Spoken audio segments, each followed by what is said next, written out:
Mais d'abord, faisons le point avec vous, Marie-Hélène. Alors que le variant britannique de la COVID-19 a été confirmé à la source de l'éclosion dans une résidence pour aînés de Barrie, c'est au nord de Toronto, environ le quart des résidents ont perdu la vie en raison du virus.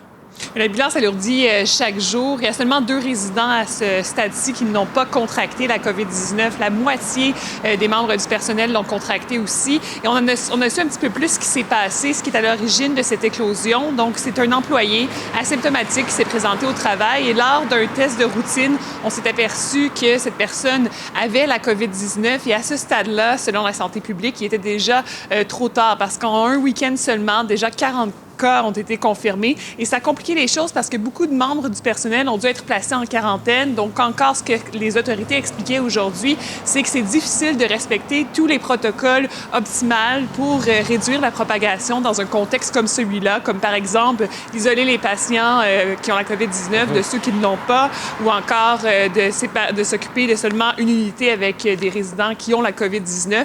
Voici à ce sujet de la santé publique. When you immediately start losing staff, it becomes very challenging to be able to actually successfully do cohorting. I've seen that in most of the large-scale outbreaks that we've had.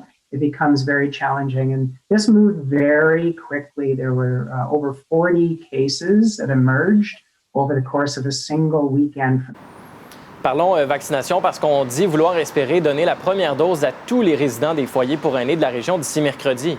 Oui, on peut penser aux maisons de retraite, entre autres, du côté du centre de soins Roberta Place. Ça a déjà été complété, on nous a dit. Mais on veut vraiment éviter qu'une situation comme celle-ci se reproduise à nouveau. Et ce qui inquiète par-dessus tout, c'est la transmission communautaire qui est très possible au sein de la région de Barrie, Simcoe, Muskoka, parce qu'il n'y a pas encore de preuves nécessairement que ça se produit, mais étant donné le nombre de cas élevé, c'est une probabilité, nous a-t-on dit. Et justement, j'en ai parlé avec un médecin un peu plus tôt aujourd'hui.